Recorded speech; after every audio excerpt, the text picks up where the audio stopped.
देवादिदेव 1008 आदि ब्रह्मा आदिश्वर श्री आदिनाथ भगवान की देवादिदेव 1008 श्री अभिनंदन नाथ भगवान की देवादिदेव 1008 शासन नायक बाल ब्रह्मचारी भगवान महावीर स्वामी की परम पूजनीय आचार्य श्रोमणि गुरुवर श्री कुंद कुंद महामुनिराज की परम पूजनीय आचार्य श्रोमणि गुरुवर श्री विद्यासागर जी महामुनिराज की परम पूजनीय निर्यापक श्रवण मुनि श्री सुधा सागर जी महाराज की पूज्य श्री पूज्य सागर जी महाराज की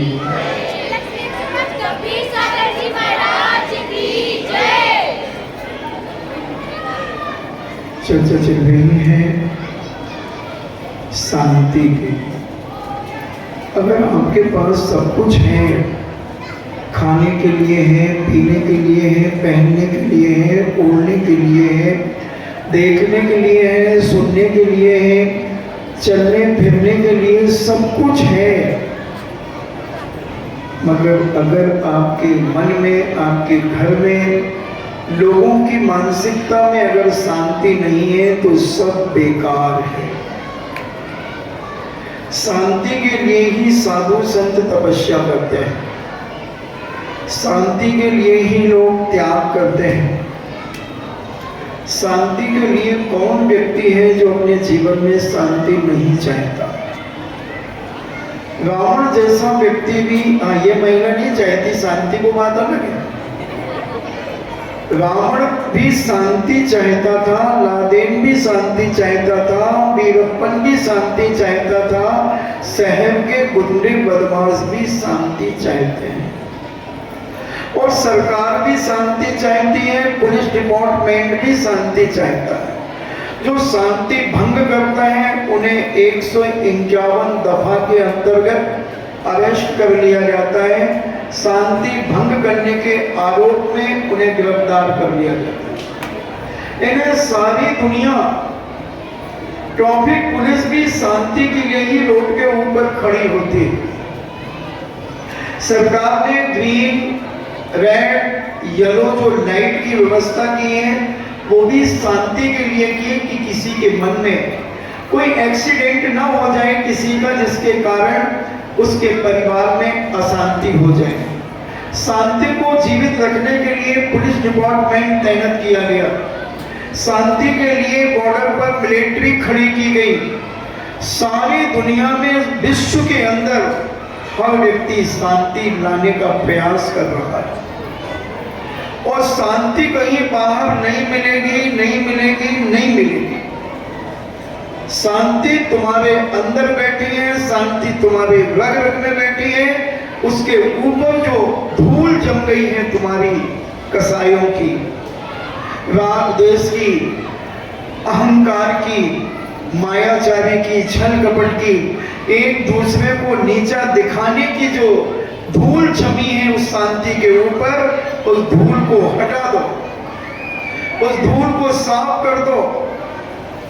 जैसे हमारे वीतरागी अहिंसा धर्म के ऊपर धूल आ गई थी। 9 कोड़ा कोड़ी सागर में 42,000 वर्ष कम, इतने वर्षों तक भरत क्षेत्र में और ऐरावत क्षेत्र में धर्म के ऊपर धूल आ गई थी, क्योंकि उस समय भोग भूमियां होती हैं, और भोग भूमि में कोई मंदिर धर्म आदि नहीं होते। उत्तम मध्यम जघन्य 3 प्रकार की भोग भूमियां होती हैं, और छठे काल में धर्म नहीं होता। तो ये 42,000 वर्ष कम, 9 कोड़ा कोड़ी सागर, क्योंकि 10 कोड़ा कोड़ी सागर का एक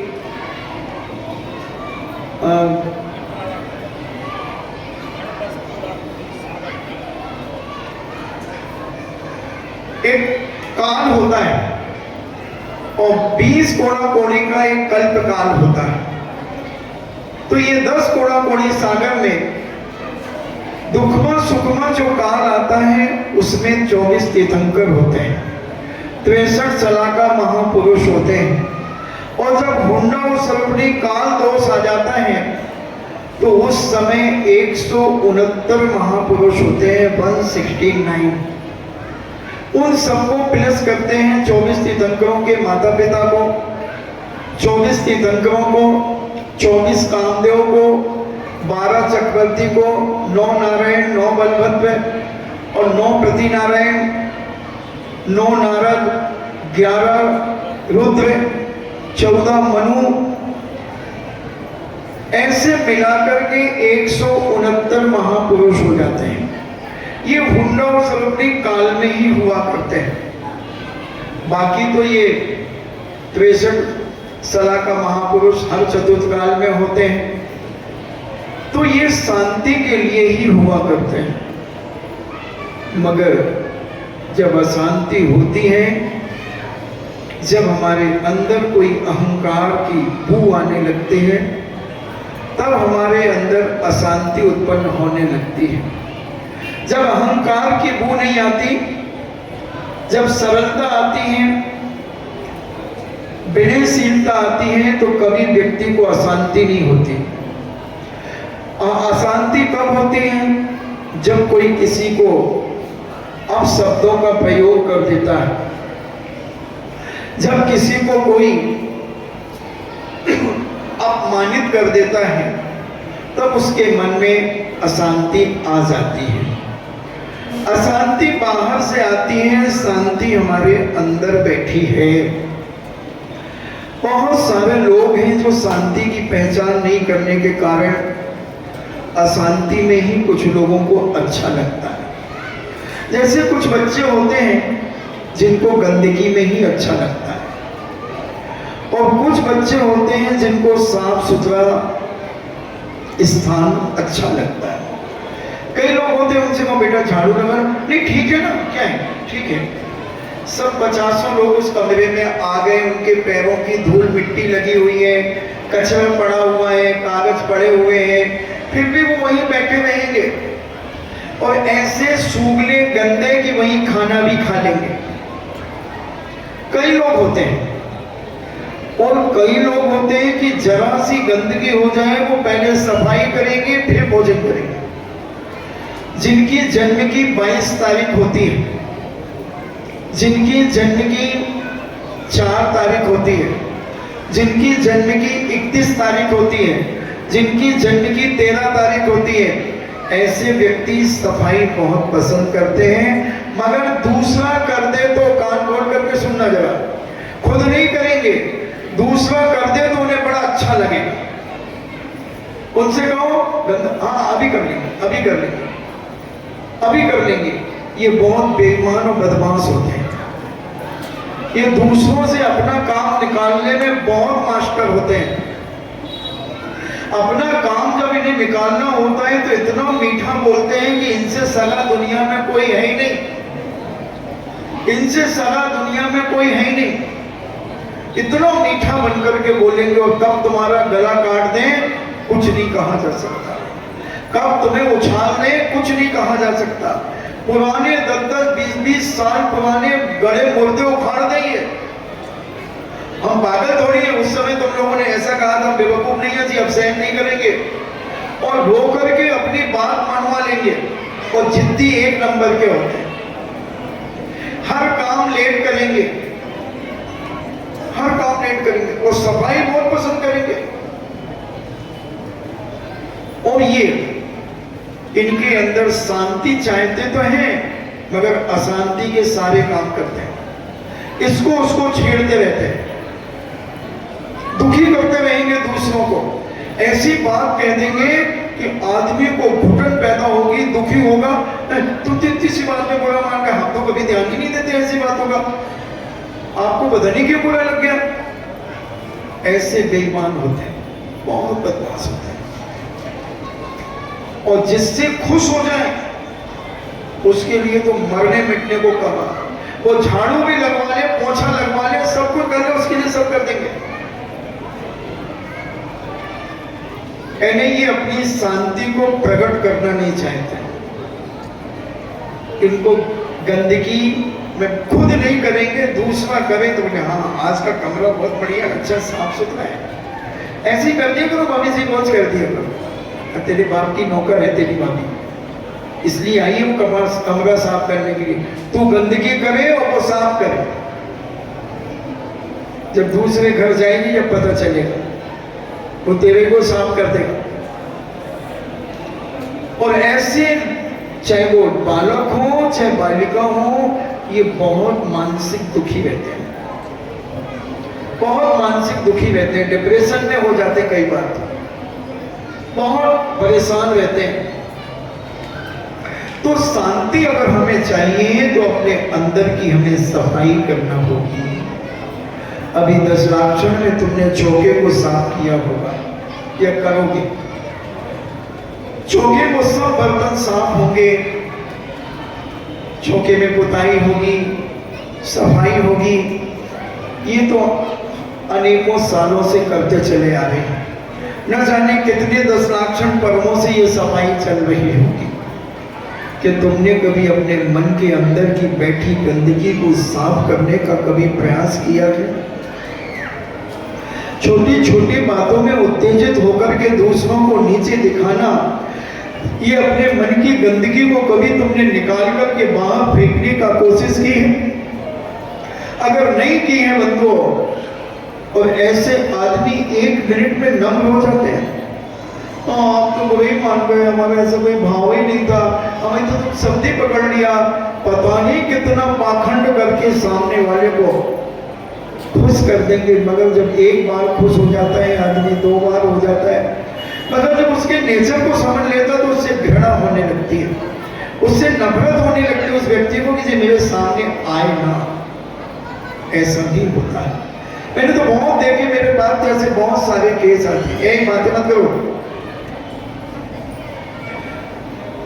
तो हम अपने आप को समझना नहीं चाहते, और जो व्यक्ति अपने आप को समझना चाहता है वो शांति की खोज में लग जाता है।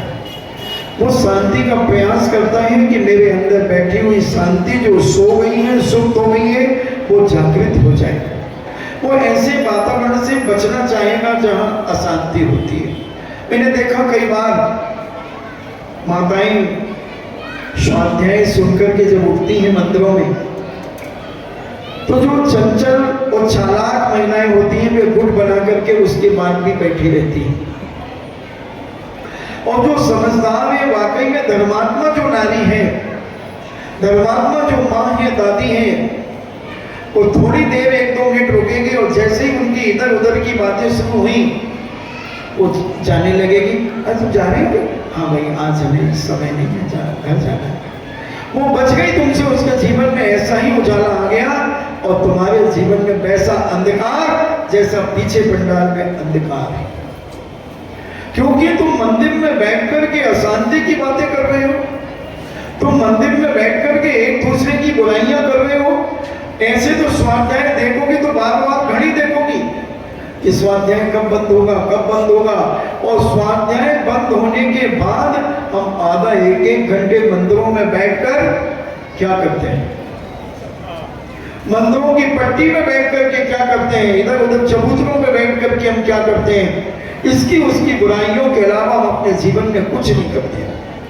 बहुत अच्छा मन जुनैद भगवान का जिनालय से हम गए थे, बहुत शांति से हमने स्नान किया था और बाहर जाकर के 4 मित्रों ने अशांति का कीचड़ हमारे ऊपर डाल दिया और वो कीचड़ हमारे दिमाग में भितोरी बनकर के घूमने लगा। इसकी उसकी बात सुना दी, कोई भी घटना दुर्घटना सुना दी और हम उसमें ऐसे गाफिल हो गए, अब दिमाग में वही चीज घूमने लगी।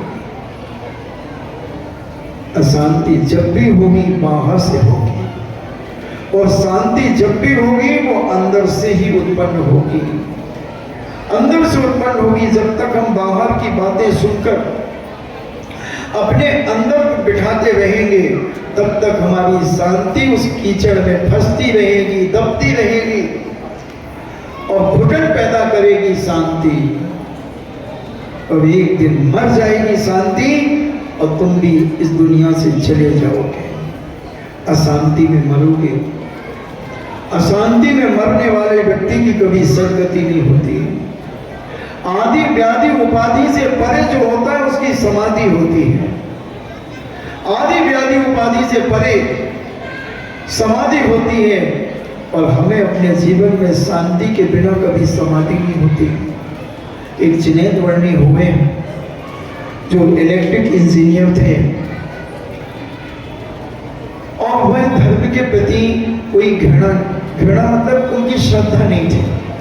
वो हर चीज साइंस से सिद्ध करते थे और कहते थे साइंस ही सब कुछ है, धर्म अब कुछ नहीं होता। पानीपत के रहने वाले थे। उनके पिताजी भगवान दास एडवोकेट बहुत अच्छे वकील थे, मगर प्रतिदिन 1 घंटा स्वाध्याय करते थे और बहुत सारे लोगों को कराया करते थे। उनके बेटे के 18 साल की उम्र में एक फेफड़ा खत्म हो गया था जिसका जिनेंद्र नाम था और वो काफी परेशान रहते थे। एक दिन उनके पिताजी ने कहा कि बेटा मैं शाम को प्रवचन करता हूं, तुम आया करो। बोले पिताजी समय नहीं है, तुम्हारे धर्म की बातें सुनने में हमारा समय बर्बाद होता है, मैं नो टाइम। पिताजी ने कहा ठीक है, क्योंकि पढ़े लिखे लोगों को ज्यादा समझाने की जरूरत नहीं होती है, उनकी बुद्धि उल्टी होती है।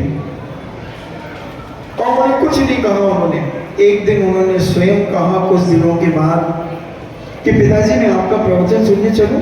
बोले नहीं बेटे, तुम्हारे 2 घंटे खराब हो जाएंगे, मत जाओ। तो बोले नहीं मैं जाऊंगा, मैं चलूंगा। जैसे ही अभी जो मैंने तारीख बताई, ये तारीख वाला व्यक्ति भी सब लोग जैसे अगर उनसे पूछो ये कैसा है, 10 लोगों से पूछा आपने, ये बहुत अच्छा है, बहुत अच्छा। और उससे पूछोगे हाँ ठीक है। 10 लोग जिसे अच्छा कहेंगे वो, और 10 लोग जिसे बुरा कहेंगे वो कहेंगे वाह क्या चीज है, बहुत जोरदार है, इसमें क्या दिक्कत है, बहुत बढ़िया है, बहुत बढ़िया है। कौन कहेगा? ये वाला। और 10 जिसको कह रहे नहीं यार ये बिल्कुल ठीक नहीं है, 20 भी कहे तो कहेंगे उसमें वो अपनी बुद्धि लगाएंगे, बोले नहीं बहुत अच्छा है, यही लो यही लो। और लोगों को बुरा लगेगा, नहीं लेना चाहिए। ऐसे ही कुछ लोग होते हैं, इनसे उल्टा बोलो तो फिर ये सीधे हो जाते हैं। जो काम कराना हो तो उसको मना कर दो, ये नहीं करना। क्यों नहीं करना? हमारी इच्छा हो रही करने की, नहीं करना, नहीं करना, तो वो अपने आप करना चालू कर देगा। और वह जिनेंद्र वर्णी। पिताजी ने जब मना कर दिया, बोले नहीं मैं तो चलूंगा, और गए। पिताजी ने पूरा प्रवचन साइंस के लेकर के दिया। वो बार बार उनके अंदर हुल्कियां छूट रही थी, ये तो हमारी भौतिक विज्ञान कहता है, ये तो हमारा साइंस कहता है, हमारा ये कहता है। घर आकर के पूछते पिताजी आपने हमारी फिजिक्स की किताबें पढ़ी हैं क्या? आपने हमारे साइंस की किताबें पढ़ी हैं क्या? पिताजी कहते हैं पागल, जहां तेरा साइंस समाप्त होता है वहां से सुप्रीम साइंस स्टार्ट होता है। ये जैन दर्शन सुप्रीम साइंस है, उच्च कोटि का विज्ञान। दुनिया के सारे दर्शन जहां समाप्त हो जाते हैं, दुनिया के लोगों की जहां सोच खत्म हो जाती है, वहां से जैन दर्शन की सोच शुरू होती है। जैन दर्शन एक सुप्रीम साइंस है। साइंस जो कह रहा है वो हमारे आचार्य अरबों खरबों साल पहले कह चुके। साइंस ने आज तक इन तारों को गिन नहीं पाया। साइंस कहता अनगिनत क्या होता है? गिनती है। हमारे जैन दर्शन में विश्वास नहीं है तो गिन लो। 66,975 कोड़ा कोड़ी तारे एक चंद्रमा के साथ रहते हैं। जिसको विश्वास नहीं है तो जाके गिन लो।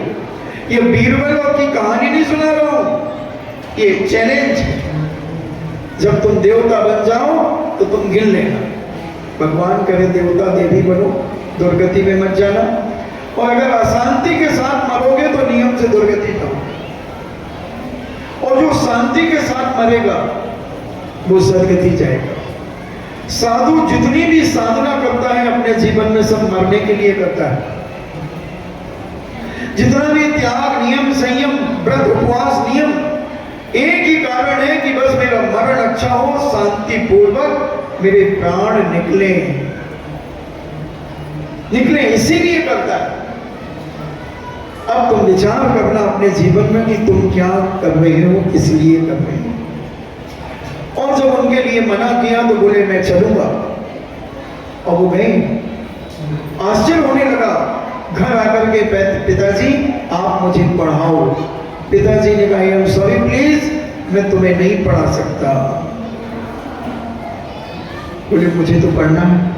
फिर 3 विद्वान उनके लिए लगाए गए जिन्होंने नमोकार मंत्र से पढ़ाना शुरू किया। और 3-3 घंटे एक विद्वान पढ़ाता था, 9 घंटे पढ़ते थे। फिर उसके बाद 6 घंटे रिपीट करते थे, रिवीजन करते थे 6 घंटे। वो एक पढ़ाने वाले के 2-2 घंटे पढ़ते थे, 3-3 घंटे उनके पास पढ़ते, फिर 2-2 घंटे पढ़ते। और उन्होंने 12-13 साल तक लगभग पढ़ा। फिर उसके बाद 2.5-3 साल रिवीजन किया। फिर 40 किलो कागज में लिखा। सुन रहे हो? 40 किलो कागज में लिखा। जैन सिद्धांत कोश, डिक्शनरी बनाई। 150 ग्रंथों की लगभग डिक्शनरी बनाई। एक उनका शांति पर प्रदर्शन, वो हमेशा शांति की बात करते थे। ओम शांति, ओम शांति। अपने शिष्यों को उठाते थे जब, उठो उठो शिष्य उठो, सामायिक नहीं करना, उठो उठो। इतना मीठा बोलते थे, इतना मीठा बोलते थे। उनकी बहन को तो मैंने देखा। और पूज्य निर्व्यापक श्रवण सुधर सागर जी महाराज ने जिनेंद्र वर्णी की बहुत बढ़िया व्यक्ति की। जब वो एलक अवस्था में थे परम सागर के नाम से, तब उनकी समाधि आचार्य विद्यासागर जी महाराज के चरणों में ईसवी के अंदर 1983-84 के बीच में हुई। और बहुत सेवा की इन्होंने, बहुत सेवा की। और इतना ज्ञान था, इतने शांत स्वभावी थे, इतने शांत थे कि अनेक कष्ट होने के बाद भी उनके चेहरे पर सिकन नहीं आती थी। बहुत सहनशील थे, शांत रहते थे। हाइट कम थी, और जब उनकी चेतना खिसकने लगी, आचार्य श्री प्रतिदिन क्लास पढ़ाने के बाद उनके पास आते थे। एक दिन अचानक उन्होंने 8 बजे परम सागर को कहा, ए बच्चों क्या कर रहे हो तुम लोग? परम सागर से कहा, परम सागर जी आचार्य श्री को बुलाओ। उन्होंने कहा आचार्य श्री तो 1 घंटे बाद आएंगे। बोले नहीं, चेतना खिसक रही है। आचार्य श्री के पास गए, आचार्य श्री क्लास ले रहे थे और आचार्य श्री से निवेदन किया तो आचार्य श्री कहते अभी तो 8 बजे। उनको कह रहे चेतना खिसक रही है। देखना कितनी करुणा, कितनी दया थी उनके अंदर। और आचार्य श्री जब आए, बैठे, बोले आचार्य श्री चेतना खिसक रही है। अब अपनी आंखों का कीचड़ निकाल करके कहा, इसकी गंध बता रही है कि बस मैं 1-1.25 घंटे का हूं बस। आचार्य जी कहते हैं कैसे? उन्होंने एक हमारे यहाँ विष्ट समुच्चय करके ग्रंथ है जिसमें मरने के लक्षण लिखे हुए हैं। मरने के लक्षण लिखे हुए हैं। 48 मिनट से लेकर के 3 साल तक के बीच में व्यक्ति मरेगा तो उसके शरीर की क्या हरकत होगी। जैसे किसी के हाथ काले पड़ जाएं, पैर काले पड़ जाएं और उसमें पानी का छिड़काव किया जाए तो वो अति शीघ्र सूख जाए पानी, तो समझना 7 दिन के अंदर वो व्यक्ति मरेगा। उसे स्नान कराया जाए, उसकी छाती का पानी अगर सबसे पहले सूख जाता है तो वो भी 7 दिन में मरेगा। ऐसे बहुत सारे लक्षण दिए। एक दुर्गा देव करके आचार्यों के द्वारा लिखित वह ग्रंथ है विष्ट समुच्चय।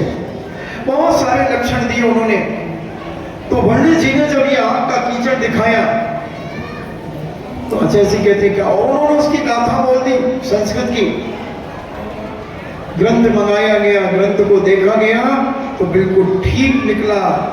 आचार्य श्री से कहते हैं आचार्य श्री संघ को आहार के लिए उठा दीजिए, मेरी चेतना खिसक रही है और मेरा समाधि मरण हो जाएगा तो सबका उपवास हो जाएगा। उपवास हो जाएगा। उपवास की चिंता है कि मेरे कारण किसी को कष्ट न हो जाए। देखना संलेखना चल रही है, अंत समय है। वो कह रहे कि मेरे जीवन में कभी किसी को कष्ट ना हो मेरे निमित्त से, क्योंकि मेरी समाधि होगी और संघ को उपास करना पड़ेगा, इसलिए उठा दो। अब बताओ 7:15 बजे तुम्हारे चौकों में क्या मिलेगा? चौके वालों,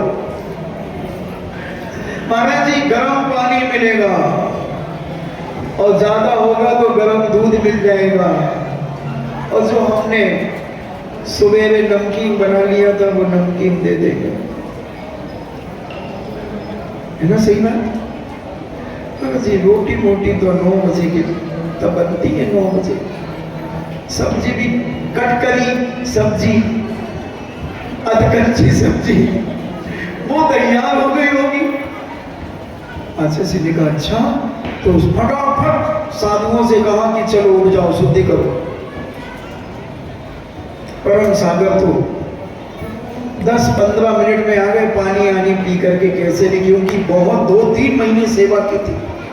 तो ये सोच रहे थे कि इनके प्राण निकले तो मैं देखूं अपनी सगी आंखों से कि कैसे इनके प्राण निकलते हैं, क्योंकि मुझे भी तो संलेखना लेना है, मुझे भी तो समाधि मरण करना है। बहुत ज्ञानवान थे जिनेन्द्र वर्णी। और धीरे धीरे साधु आचार्य श्री भी आ गए। ऐसी चौकी दी गई, आचार्य श्री बैठ गए और वो आंख बंद करके लेटे हुए थे और कहा, महाराज चुनक जी महाराज। आचार्य श्री आ गए, आंख खोल करके देखा, मंद मुस्कान ली, बोले मेरी पिछी कहाँ? पिछी कहाँ? पिछी दी और दोनों हाथ से पिछी को लेकर लेटे ही लेटे आचार्य श्री के चरणों में नमोस्तु किया और ओम शांति, और चले गए,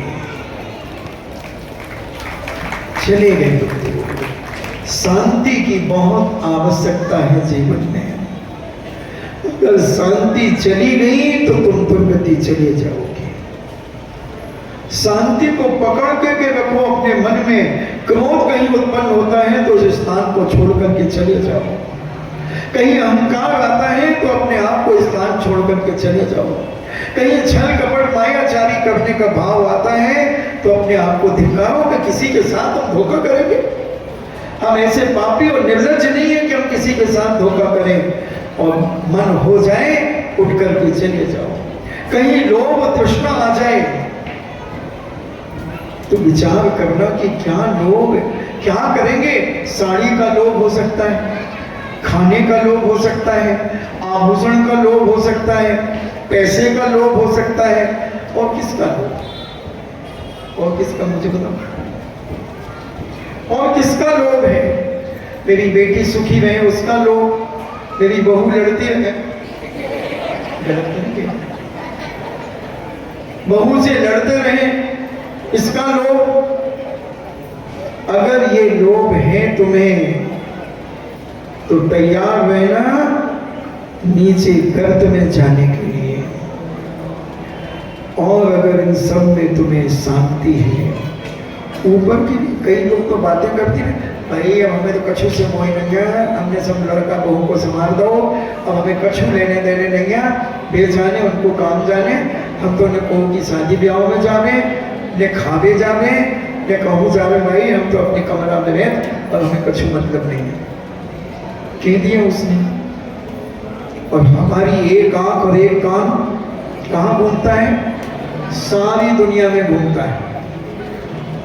और जब हम उसका मोह सुनते हैं, जब वो कभी आती है, महाराज जी हमारा पोता है, जो हमारा लड़का है, महाराज जी अच्छी पैसा कमाओ और अच्छे से रहे। महाराज जी कभी होगी तो उनकी पत्नी बहुत तेज है, हमारे बड़ा को दबा के धड़क ऐसी दबाओ जो महाराज का क्या बताइए तुमसे। अब हमें क्या होना चाहिए हमें आपसे, अगर क्या करें, हम ऐसे लगाते कि कह दो महाराज से, कह दो ऐसी दबा के अगर मैं कहूँगा या मैंने चाहूँ तो महाराज हम मनोरंजन छोड़े। अब इसने क्या छोड़ा है टुकरिया, अलग दे रही तो क्या मतलब है इसका। पूरा दिल और दिमाग तो इसका उसी में लगा हुआ है, अशांत मन है इसका। ये शांति का कारण नहीं है, हम पहले ठीक कर लेते हैं ना। ऐसा होता है कि नहीं, हम तो प्रैक्टिकल देते हैं, वही चीज बताते हैं जो तुम्हारे घर में अड़ोस पड़ोस में होती है। कैसे इनका मरण होगा। अरे तुम शांति से रहना चाहती हो तो तुम्हें क्या लेना देना है। ठीक है तुम छोड़ो इनको, अपने आप में रहो, 2 टाइम की रोटी खाओ, 1 टाइम की खाओ, राम राम जपना और मगन रहो उसमें, कुछ लेना ना देना, मगन रहना। अगर कोई आ जाए वो पूछ ले, भाई कैसी हो, अच्छा भाई ठीक ठाक चल रहा, सब अच्छा चल। और मेरे से कोई पूछे, मैं आनंद है, चाहे कितना भी दुख हो, परेशान हो, बीमार हो, तो भी मेरे मुंह से कभी नहीं निकलेगा कि मैं बीमार हूं। आनंद ही आनंद होना चाहिए, शांति ही शांति होना चाहिए।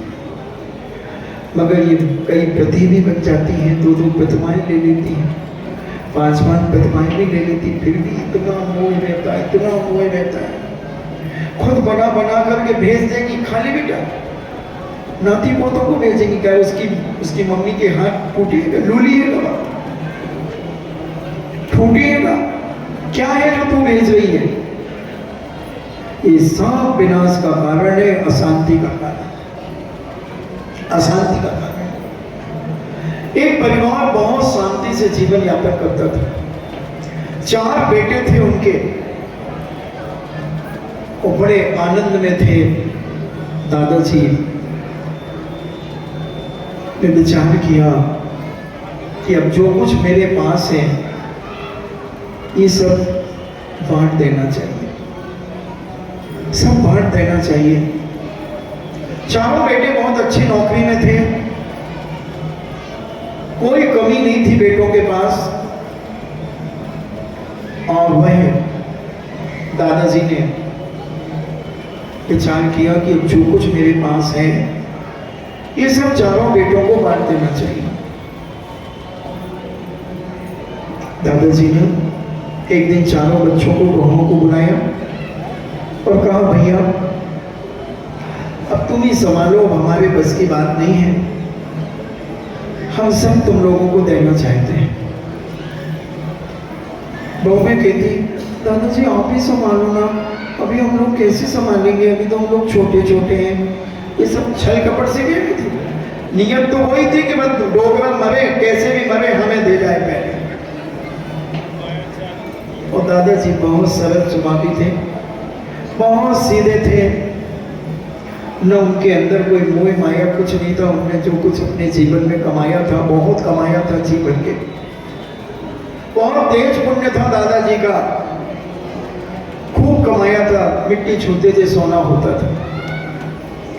पर उन्हें लगा कि अब ये साथ में जाने वाला नहीं है, सब यही पड़ा रह जाएगा। अपने जीते जी समझदार पिता अपने जीते जी अपने बेटों को देकर के जाता है, जिसमें मेरे मरने के बाद कभी झगड़े टंटे ना हो, राग देश कसाई ना हो। और उस पिता ने ऐसा ही किया। बहुत सेवाएं करती थी बहुएं, बहुत सेवाएं करती थी। और दादाजी बड़े शांत स्वभावी थे। अपना भोजन किया और अपने कमरे में माला फेरना, स्वाध्याय करना, शांति से रहते थे। कभी कोई उनका मित्र आ गया, बैठ गया, थोड़ी बहुत चर्चा करके कहते, भैया अब इधर उधर की बातें नहीं करना, हमें तो अपना धर्म ध्यान करना, पहुंचा देते थे। तो दादाजी ने कहा कि अब मेरा अपने ऊपर परिग्रह नहीं रखूंगा। चारों बेटों का हिस्सा बांट कर दिया, चारों बेटों का खूब खुशी खुशी सबने हिस्सा बांट ले लिया। और जब तक हिस्सा बांट नहीं हुआ था, दादाजी को हाथों पे लिए रहते थे, सब लोग हाथों पे लिए रहते थे। दादाजी को क्या पता किसके मन में क्या खोट है। और दादाजी ने सब कुछ बांट दिया। दूसरे दिन जिनेंद्र भगवान का अभिषेक पूजन करके आए और उन्हें खुशबू आई एक बहू के कमरे से। अब भगवान तो बन नहीं गए थे दादाजी, आखिर थे तो इंसान। तो वो इमरती बना रही थी वो एक बहू। तो बहू से कहते चले गए, बेटा एक प्लेट इमरती भेज देना। तो वो कहती, गू खा ले, गू इमरती खाएगा। देखना दादाजी घबरा गए, दादाजी घबरा गए। एक रात में जब तक मैंने हिस्सा बांट नहीं किया था, जब तक दिया नहीं था, जब तक दादाजी दादाजी होता था, क्या किया जाए। मैं तो शांति के लिए किया था मैंने कि सारा परिग्रह, धन दौलत, मकान दुकान सब इनको दे दो, मैं अब शांति से अपने जीवन में मरण को प्राप्त होगा। सत्य घटना है ये बंधु, सत्य घटना इसी यूपी की है। नगर का नाम नहीं बताऊंगा, मगर यूपी की है, बिल्कुल सत्य है। ये रतन लाल जी बैनाला ने ये घटना सुनाई थी। बोले महाराज जी, मेरे पिताजी ने आंखों देखी ये घटना देखी थी और उन्होंने मुझे सुनाई थी। और वह दादाजी को तो ऐसा लगा जैसे सामने पड़ गए, शरीर में खून का एक कतरा ना हो। उनकी इतनी प्यारी शांति अशांति में बदलने की नौबत आ गई। दादाजी ने कहा क्या किया जाए। थोड़े से विचार मन में बैठे हुए थे, इतने में उनका एक दोस्त लंगोटिया यार, जो साथ साथ मुश्किल से 2-3 दिन का जन्म में फर्क था, उसी मोहल्ले के थे। उसने देखा, बोले क्यों भाई, आज चाप आप पूरी हो गई क्या? आज बड़े खाली खाली बैठे हो। दादाजी ने कोई जवाब नहीं दिया, कोई जवाब नहीं दिया। मित्र तो मित्र की बात जानता है। उसे लगा कि जरूर इनके साथ कोई घटना दुर्घटना हो गई है। बोले आज भोजन मुझे नहीं किया? नहीं, ठीक है सब, नहीं, घर चलो। घर ले गए, मित्र घर ले गया आपने। बोले आज थोड़ा चेहरा उतरा उतरा से क्यों लग रहा है, क्या बात है? आज ना अष्टमी है, ना चतुर्दशी है, कुछ भी तो नहीं है आज, फिर भोजन क्यों नहीं किया? 10 बज गए, तुम तो 9:30 बजे भोजन कर रहे थे। हाँ, फिर क्या बात है, बोलो, हमसे छुपाओगे? नहीं, तुमसे क्यों छुपाएंगे, तुम तो सब जानते हो। क्या हुआ? क्या हुआ? कल, हाँ, कल तो तुमने सब हिसाब किताब कर दिया। वो तो तुम हमसे कह ही रहे थे 3-4 दिन पहले कि हम एक दिन बैठ करके सब हिस्सा बांट कर देंगे। सबको दे दिया, अच्छा राजी खुशी सब कर दिया। हाँ, फिर क्या परेशानी है बताओ? परेशानी कुछ नहीं, ये हमारी जिह्वा है दुष्टन। ऐसा लगता है कि इस पापिन के वजह से मेरे मन में अशांति हो गई। मैं रसना इंद्री का लोलुप ही हो गया भैया, मैं रसना इंद्री का लोलुप ही हो गया। ना जाने जिह्वा को क्या क्या खिलाया है मैंने। जो इसने कहा, जो इसने मांगा, वो मैंने दिया है इसे। मगर आज मेरी शांति थोड़ी सी कम हो गई है, दब गई है मेरी शांति। बताओ तो क्या हुआ? मझली बहू ने बहुत गंदा बोला आज। क्या बोला? उसकी गलती नहीं है, मेरी गलती है। इस जिह्वा का गुलाम मैं हो गया हूँ, रसना इंद्री का गुलाम मैं हो गया हूँ। अरे उतरी घाटी और हुई माटी। मैं भूल गया कि जिह्वा के नीचे जो जाएगा वो माटी हो जाएगा। मैं पूजन अभिषेक करके आया और मछली बहू के कमरे में से खुशबू सी आ रही थी। मुझे लगा कि इमरती बना रही होगी। हाँ, तो मैंने कहा कि बेटा 1 प्लेट इमरती हमारे यहाँ भेज देना। तो उसने कहा वो खा ले कोई। अच्छा, इतना करोड़ों का देने के बाद तुमने करोड़ों का दिया है चारों बेटों को, और इतना गंदा शब्द। अब तुम घर नहीं जाओगे, अब तुम हमारे पास रहोगे। अब मैं मजा चखाता हूं इनको। अगर मैंने इनको झाड़ू नहीं लगवा दी, पानी नहीं पिलवा दिया, तो मेरा नाम भी दोस्त मत कहना। इसलिए एक दिन मैंने कहा था, 1000 फूल कम है एक दुल्हन को सजाने के लिए, और एक ही दोस्त काफी है जीवन को चलाने के लिए। एक दोस्त अपने जीवन में ऐसा बनाओ कि जो तुम्हारे अंदर की हर बात को पहचान सके और हर संकट के समय तुम्हें साथ दे सके, और हर गलत मार्ग से तुम्हें बचा करके सद्मार्ग में लगा सके। और उस व्यक्ति ने अपने मित्र को गले लगाया, बोले मित्र चिंता मत कर, तेरा दोस्त अभी जिंदा है। मेरे दोस्त के साथ इतना अभद्र व्यवहार, जो करोड़ों का बांट करके आया, अभी 24 घंटे नहीं हुए। ये 2 टके की छोकरी, इस 2 टके की औरत की इतनी औकात कि ससुर के लिए ऐसा शब्द बोल रही है। अब मैं इस निपट लूंगा, चिंता मत करो। और उसने अपनी बड़ी बहू को बुलाया, बेटा इधर आओ। जी पिताजी। इमरती बनाओ। जी पिताजी। 1.5-2 घंटे में इमरती बनके तैयार हो गई। आजकल तो सब मशीनरी काम होता है। फुला दी दाल, बन गई पिठी, आ गई लत्ती और चालू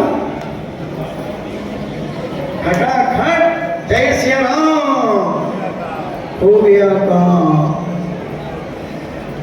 और दादाजी बहुत शांत, कोई उन्हें प्रसन्नता नहीं आई दादाजी के चेहरे पर कि इमरती मुझे खाने मिलेगी, नहीं। ठीक है, बड़े शांत बैठे रहे। मित्र ने पीठ पर हाथ थपथपाया, दोस्त आ गई इमरती लो। उसके मुंह में वो हो जो उसने बोला, तेरे मुंह में तो इमरती जाएगी। मेरे रहते हुए मेरे दोस्त को अशांति हो जाए। अभी कोई दुनिया में अशांत करने वाला कोई पैदा नहीं हुआ मेरे दोस्त को। मेरे दोस्त को कभी कोई दुखी करने वाला पैदा नहीं हुआ। और दादाजी को जी भर के इमरती खिलाई। एक दादाजी ने पहले बहुत मुश्किल से टुकड़ा थोड़ा सा खाया। अरे ये क्या कर रहे हो, इमरती खाओ, ये टुकड़ा नहीं खाना है। फिर उनने वन फोर्थ खाया, फिर वन फोर्थ खाया, फिर वन फोर्थ खाया, फिर वन फोर्थ खाया, फिर दूसरी का वन फोर्थ खाया, तीसरी का। ऐसे करते करते दादाजी 5 सेट खा गए। अच्छी बड़ी बड़ी इमरती थी। दादाजी ने रोटी भी खाई, सब कुछ खाया। मित्र ने कहा, दोस्त हम तुम्हारे दोस्त हैं। अभी हम एक प्रतियोगिता घोषित करने वाले हैं।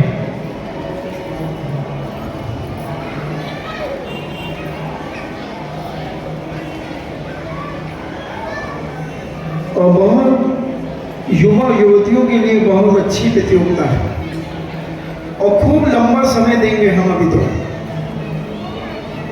घर से करना है सब कुछ, चिंता मत करो। 30-35 लोग तो उसमें भाग ले चुके हैं। और दादाजी ने भोजन किया।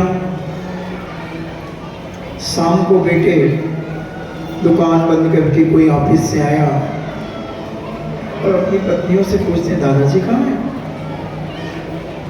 पता नहीं दादाजी आज सवेरे 8-8:30 बजे से आए नहीं घर पे।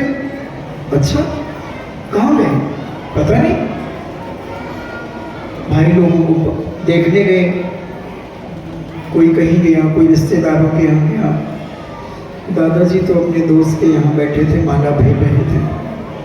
पिताजी चलो घर चलो। इतने में उस्ताद आ गया, लंगोटिया यार कहाँ चलो? घर। अभी तुमने क्या समझ लिया कि दादाजी ने सब कुछ बांट दिया? अरे बेवकूफ, अभी तो नाखून का मैल नहीं दिया है, नाखून का मैल। तुम्हारी पत्नियों की इतनी औकात, इतना गंदा बोली। क्या बोला? क्या बोला? बाबूजी क्या बोला? बाबूजी क्या बोला? बाबूजी तो कुछ नहीं बोला। बेटा सब कुछ मेरे कर्म का उदय है। मैंने बोला होगा तो मेरे को वापस दे दिया। आपको याद करना चाहिए 2-3-4 दिन पहला प्रवचन हमने कभी बोला होगा तो उन्होंने बोल दिया, कोई बात नहीं बेटा, इसमें अपन को क्रोध का साय नहीं करना, कुछ नहीं करना, अच्छे से रहो, खूब चुप चुप जियो, फूलो फलो दूधो नहाओ। बहुत अच्छे से दादाजी ने समझाया, मगर बेटा तो बेटा था, दूसरा बेटा भी आ गया, तीसरा भी आ गया, चौथा भी आ गया, ढूंढते ढूंढते दादाजी घर चलो, ऐसे थोड़ी होता है। दोस्त कहता है कि दादाजी एक शर्त पे घर जाएंगे। हाँ हाँ, दादाजी की सारी शर्तें मंजूर है। दादाजी प्रतिदिन हमारे यहाँ भोजन करेंगे, सोएंगे तुम्हारे यहाँ, भोजन हमारे यहाँ करेंगे। ऐसा कैसे हो सकता है? लोग कहेंगे कि लाखों करोड़ों रुपए ले लिए और दादाजी बोले वो मैं सब संभाल लूंगा, मेरे पास सबका जवाब है। मुंह चलाने वाले तो किसी को नहीं छोड़ते। मुंह चलाने वाले तो साधु के ऊपर भी उंगली उठा देते हैं, भगवान के ऊपर भी उंगली उठा देते हैं। मुंह चलाने वालों के मुंह में कोई पारा नहीं लगा सकता, हड़िया में तो पारा लगा सकता जानते हैं, मगर इन बेईमानों के मुंह में पारा नहीं लगा सकते। इसलिए वो मेरे घर में सोएंगे, रहेंगे, मेरे पास रहेंगे। नहीं नहीं, ऐसे नहीं होगा, ऐसे नहीं होगा। तो तुमने क्या बेवकूफ समझ लिया? आज नहीं आएंगे, कल आएंगे। हाँ तो कल तो आ जाएंगे ना। हाँ कल आ जाएंगे। और उन्होंने पीला कागज मंगाया, गोल्डन कलर का,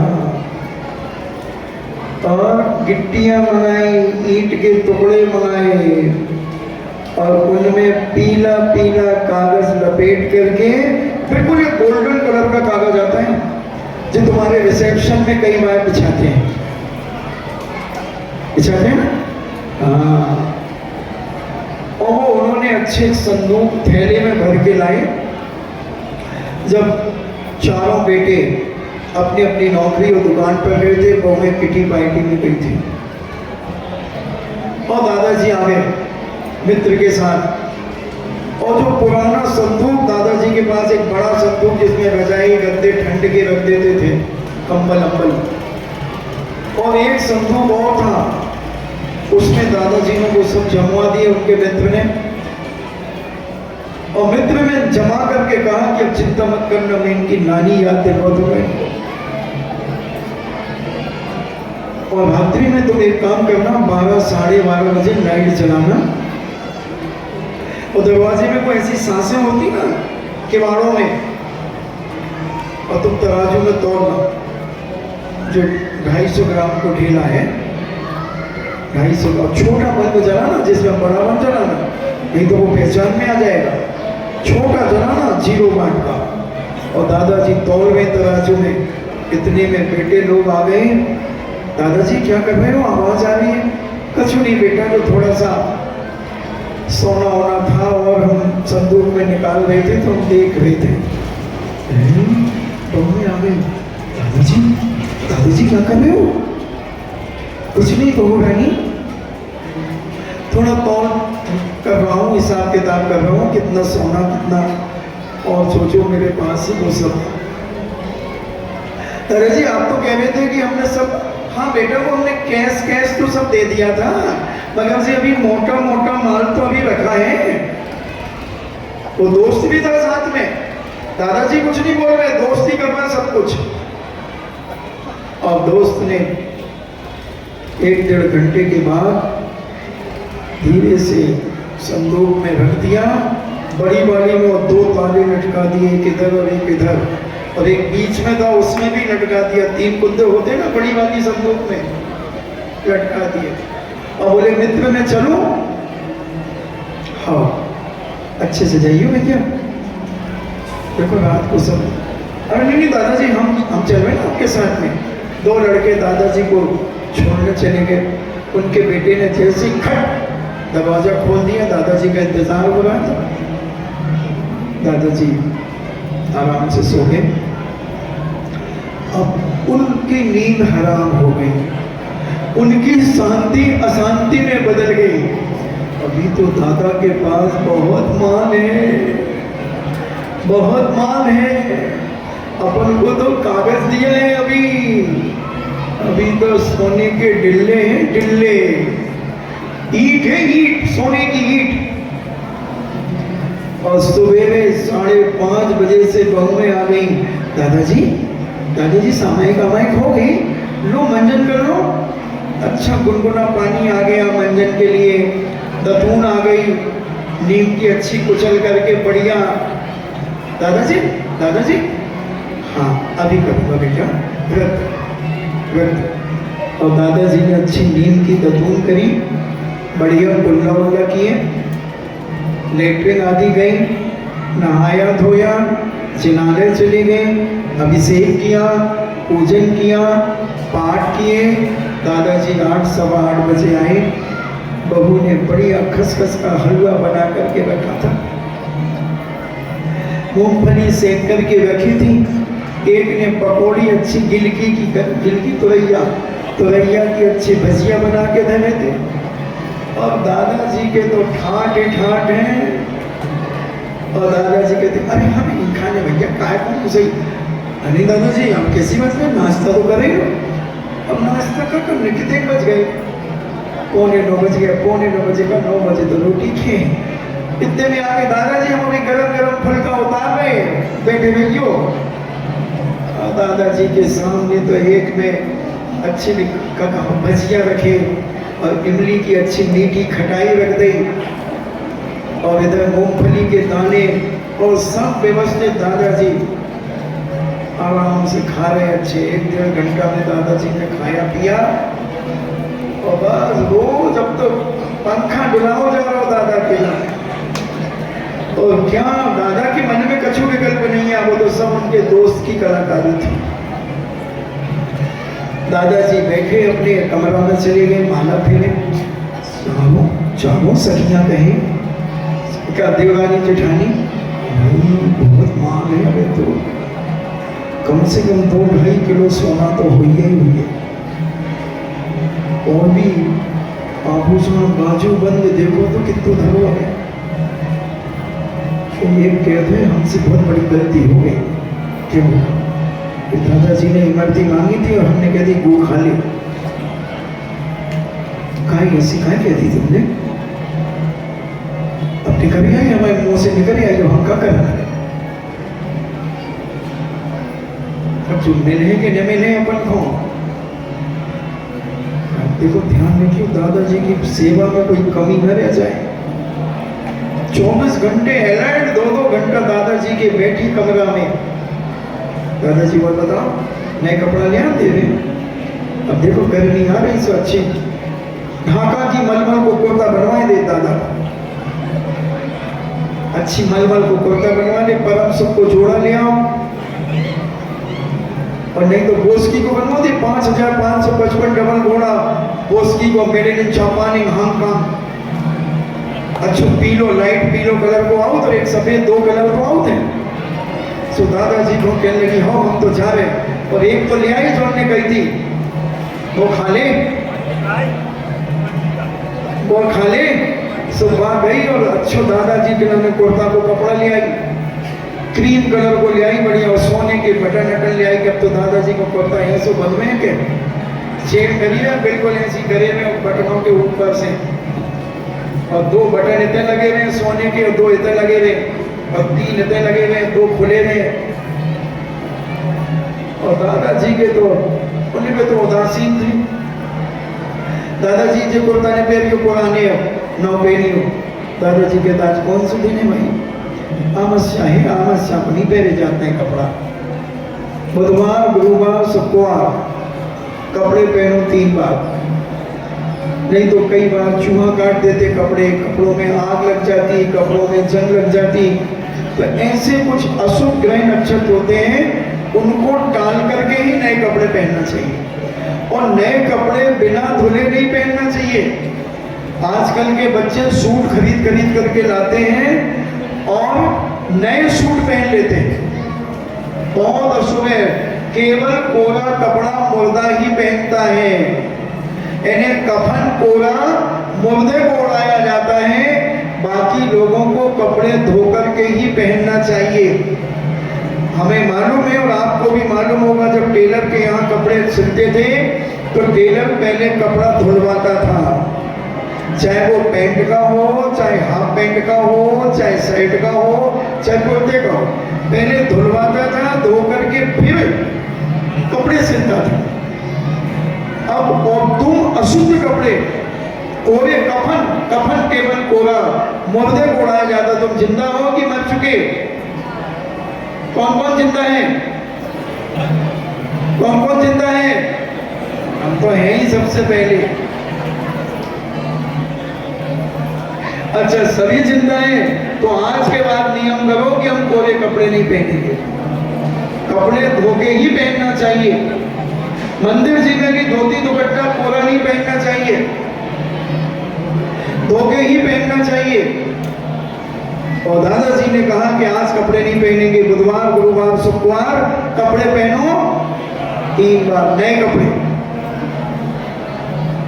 और दादाजी ने कहा भी नया है नहीं, बोले हमने धोतियां सिलवाओ दादाजी, जो सिलवाए हमें कपड़ा है क्या आए, सब सामान ले आए बटन बटन। तो उनने कपड़े को धोया, फिर टेलर को बुलाया, दादाजी का नाप दिया और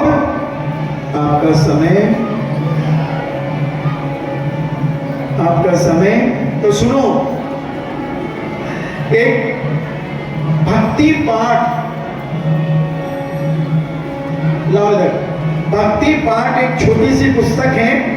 पूज्य आचार्य विद्यासागर जी महाराज ने पूज्यपाद स्वामी के द्वारा जो संस्कृत की भक्तियां थी उनका हिंदी पद्यवाद पूज्यवर ने किया है। ये भक्ति पाठ की पुस्तक है और इसमें सिद्ध भक्ति से लेकर समाधि भक्ति तक 10 भक्तियों के ऊपर पद्यवाद है।